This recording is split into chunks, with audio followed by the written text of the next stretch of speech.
에피쿠로스의 철학을 바탕으로 한 이야기는 그리스의 작은 마을에 살고 있는 철학자 오르페우스의 이야기로 시작됩니다.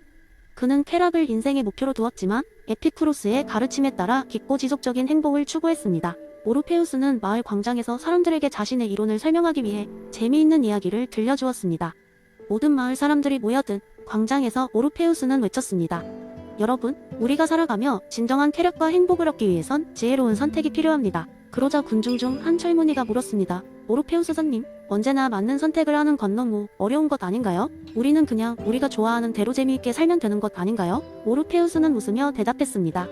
좋은 질문입니다. 아이키아의 파티 이야기를 들려드리고 싶습니다. 옛날 옛적 아이키아라는 부유한 마을에는 항상 놀이와 축제가 넘쳐났습니다. 매년 여름이면 그곳에서 엄청난 파티가 열렸습니다. 이 파티는 맛있는 음식과 끊임없는 음악으로 유명했지만 파티가 끝난 뒤에는 깊은 공허함이 찾아왔습니다. 무리하게 먹고 마신 사람들은 병에 걸렸고 다툼은 불화를 일으켰습니다. 아이키아의 장로들은 오르페우스에게 조언을 구했고 그는 말했습니다.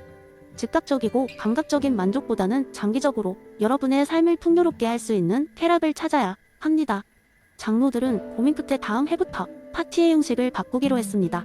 그들은 짧지만 의미 있는 행사들을 도입했고 마을 사람들은 서로의 결속을 다지며 명상하는 시간을 가졌습니다. 그 결과 파티는 그 어느 때보다 즐겁고 의미 있는 축제가 되었으며 마을 사람들은 오랫동안 서로의 관계를 돈독히 하며 정신적인 만족을 찾게 되었습니다. 오르페우스의 이야기를 들은 사람들은 박수를 치며 환호했습니다. 그들은 소소하지만 깊이 있는 행복을 찾기 위해 일상의 선택을 신중히 하기로 다짐했습니다. 이처럼 에피쿠로스의 철학에 기반을 둔 쾌락주의는 우리가 행복을 정의하는 데 있어 중요한 교훈을 주었습니다. 행복은 단지 순간의 쾌락에서 오는 것이 아니라 장기적인 안목과 지혜로운 선택에서 오는 것임을 일깨워 주었습니다. 두 번째 이야기 옛날 옛적 누구든 한번 듣고 나면 기억에서 지워지지 않는 이상한 마을이 있었습니다. 그 마을은 열림이라는 이름을 가지고 있었는데 마을 사람들은 모두 불가사의에 의한 비밀 하나쯤은 간직하고 있었습니다. 이런 마을에서 오늘 이야기의 주인공이자 작은 책방을 운영하는 한 남자 스피노자가 있었습니다. 스피노자는 마을에서 가장 독특한 사람 중 하나였는데 그는 항상 하늘을 올려다보며 무언가를 곰곰이 생각하곤 했습니다.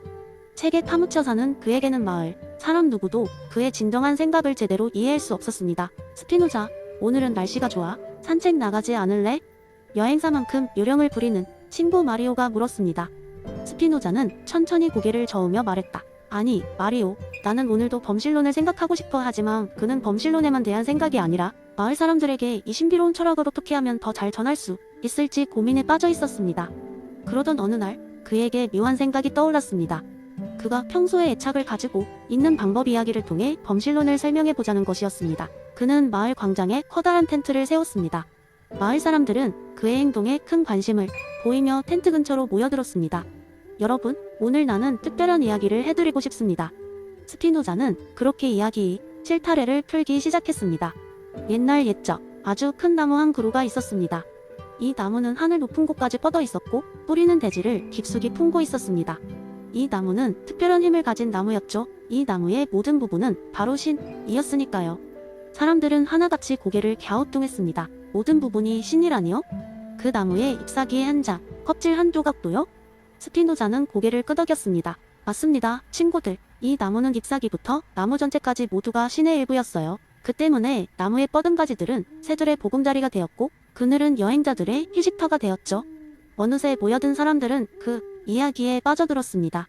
스피노자는 계속해서 이야기를 이어갔습니다. 그런데 나무는 말이죠. 자신이 신이라는 사실을 깨닫지 못했답니다. 숲속의 동물들과 사람들이 그 아래에서 놀고 쉬고 기쁨을 누릴 때조차도 자신이 그 모든 것의 근원일지 모른다는 생각은 하지 못했죠. 그러던 어느 날 한 소녀가 나무 아래에서 낮잠을 자던 중 말없이 미소를 짓는 이미지를 보게 되었어요. 나무는 그제서야 자신이 단순한 나무 이상의 존재라는 것을 깨달았습니다. 아, 나는 모든 것 속에 있는 신이구나. 그 이후로 나무는 자신의 그늘 아래 쉬는 모든 사람의 이야기에 귀를 기울였고 그들의 기쁨과 슬픔을 함께 나누며 훨씬 더 풍성한 삶을 살았습니다. 이야기를 마치자 스피노자는 따뜻한 미소를 지으며 말을 이었습니다. 범실론이란 바로 이런 것입니다. 우리는 모두 신의 일부이고 서로 연결된 존재라는 것입니다. 그래서 우리 마음속의 나무는 언제나 함께하며 우리의 삶과 경험을 더욱 풍성하게 만드는 것입니다. 그날 이후로 마을 사람들은 저마다 자신들의 하루 속에 스피노자의 이야기를 반영하며 살았습니다. 그들은 자연을 더욱 사랑하게 되었고 모든 것 속에서 특별한 의미를 찾는 방법을 배우기 시작했습니다. 스피노자가 펼친 그 이야기는 무성한 나무처럼 각자의 마음속에 자리를 잡았습니다. 그리고 그 뿌리는 어느 날인가 그들에게, 그리고 우리에게 조용히 속삭이겠지요. 우리는 모두 하나이고 그러하기에 우리는 모두 신의 일부이다. 세 번째 이야기. 옛날 옛적 지혜로운 왕국의 끝없이 흥미로운 이야기와 전설이 넘쳐나던 시절에 백지의 숲이라 불리는 신비로운 곳이 있었습니다. 이곳은 전설에 따르면 세상의 모든 지혜와 경험이 시작되는 땅이자 꿈을 이루기 위한 시작점이라 여겨졌습니다. 백지의 숲에 발을 디디면 그 사람이 머릿속은 소문처럼 원래의 생각을 잊고 진짜로 백지처럼 변한다고 합니다. 그리고 그 빈 마음에 채워지는 첫 번째 경험이 이 세상의 모든 것을 새롭게 볼 수 있는 열쇠가 된다고 전해졌습니다. 숲 근처 작은 마을엔 모험을 꿈꾸는 청년이 하나 있었으니 그의 이름은 제이슨이었습니다. 제이슨은 항상 궁금증이 많은 사람이었고 세상에 대한 끝없는 호기심을 품고 다녔습니다. 세상의 모든 것을 알고 싶은 마음에 그는 백지의 숲으로 모험을 떠나기로 결심했습니다. 많은 사람들은 그에게 경고했습니다. 들어가면 아무것도 기억하지 못하게 될 거야 라고 말했지만 그것은 제이슨에게 두려움보다는 설렘을 주었습니다. 드디어 여행의 날, 제이슨은 백지의 숲 입구에 도착했습니다. 그의 마음은 호기심과 기대감으로 가득 찼습니다. 숲에 들어가자마자 그는 자신이 알고 있던 모든 것을 잠시 잊어버리게 되었고 그의 눈앞에 펼쳐진 것은 마치 처음 보는 세상처럼 느껴졌습니다. 그는 한참을 숲속을 헤매다가 커다란 호수에 이르렀습니다. 그곳에는 신비로운 물고기들이 유유히 헤엄치고 있었고 그의 첫 번째 경험으로 그 물고기들과 눈을 마주쳤습니다. 그 순간 제이슨의 마음속 백지에는 새로운 경험의 흔적이 남게 되었습니다. 물고기들이 만들어낸 물결, 그들의 아름다운 색채 변화, 장난기 가득한 움직임 등 작은 것 하나하나가 그의 마음에 그림을 그렸습니다. 그는 이 평화롭고도 신비로운 경험을 통해 관찰이라는 방법이 얼마나 강력한 것인지 깨닫게 되었습니다. 어느덧 제이슨은 이 새로운 경험들로 가득 채워진 자신을 발견했고 그는 이해와 지식의 씨앗들을 자신의 마음속에 심기 시작했습니다. 얼마 후 마을로 돌아온 제이슨은 눈에 보이는 모든 것이 다르게 느껴졌습니다. 그의 길을 인도하던 별, 새벽의 첫바람, 사람들의 미소까지 모두가 갖고 있는 이야기를 이해할 수 있게 되었습니다. 그는 백지의 마음을 가지고 있다는 것이 오히려 한계를 넘어서 세상을 새롭게 탐구할 수 있는 무한한 가능성을 준다는 사실을 알게 되었습니다. 존 로크의 백지설을 몸소 체험한 제이슨은 경험을 통해 직접 배우고 느끼는 것의 중요성을 마을 사람들에게 전하기 시작했습니다. 그는 우리 모두는 태어날 때 백지로 태어나지만 우리의 선택과 경험이 그 종이를 생생한 색으로 가득 채운다고 이야기하며 경험을 통해 배움을 얻어가는 삶의 아름다움을 설파했습니다. 제이슨의 이야기는 마을 사람들에게 큰 감동을 주었고 많은 이들이 자신의 백지를 탐험하기 위해 새로운 도전과 경험을 시작했습니다. 결국 백지의 숲은 단지 이야기 속 신비로운 장소가 아니라 우리 안에 존재하는 가능성과 잠재력을 깨닫게 해주는 상징적인 공간이 되었답니다. 네 번째 이야기. 한적한 마을에서 사건이란 개념을 삶에 도입하게 되는 한 남자의 이야기를 들려드릴게요. 이 이야기는 루카스라는 평범한 목수의 이야기입니다. 루카스는 작은 마을에서 태어나고 자랐습니다. 마을 사람들은 언제나 그렇듯이 느립숙한 일상에 만족하며 살아가고 있었죠. 마치 톱니바퀴처럼 매일 반복되는 삶 속에서 루카스 역시 목수로서의 일을 꾸준히 해나갔습니다. 그는 매일 아침 일어나 나무를 자르고 조각하며 마을 사람들의 집을 수리하고 나가구를 만드는 일에 집중했습니다. 그러던 어느 날 마을에서 멀지 않은 곳에서 건물 한 채가 불타는 사건이 발생했습니다. 그 건물은 오래된 창고로 누구도 큰 관심을 두지 않았던 곳이었습니다. 대부분의 주민들은 그저 이 일을 단순한 사고로 여기고 말았습니다.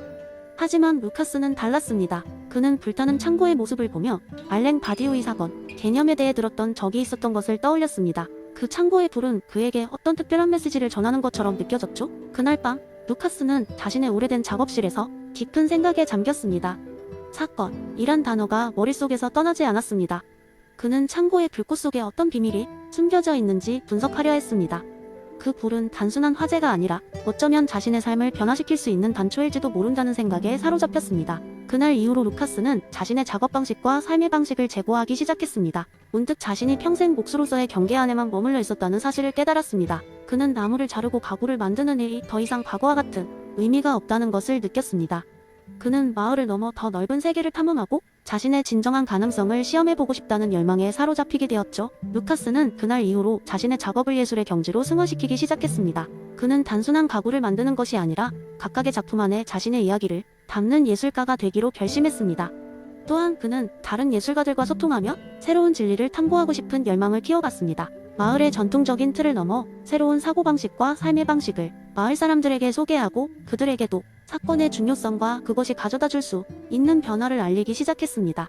어느덧 루카스는 마을의 목수를 넘어 예술가로 그리고 철학적인 사상가로 자리 잡게 되었습니다. 그는 사건, 을 통해 자신의 삶을 완전히 탈바꿈시킨 대표적인 인물이 되었으며 그의 이야기는 마을 전체와 그 너머의 세계에까지 영감을 주었습니다. 루카스의 이야기는 사건이란 것이 단순한 사고나 우연이 아닌 우리 삶을 획기적으로 변화시킬 수 있는 계기가 될 수 있음을 보여줍니다. 우리가 그것을 인식하고 받아들일 수 있다면 우리의 일상 속에서도 언제든지 사건은 일어날 수 있습니다. 중요한 것은 그 사건을 어떻게 받아들이고 그것을 통해 어떤 새로운 진리를 만들어 나갈 것인가 하는 우리의 선택입니다.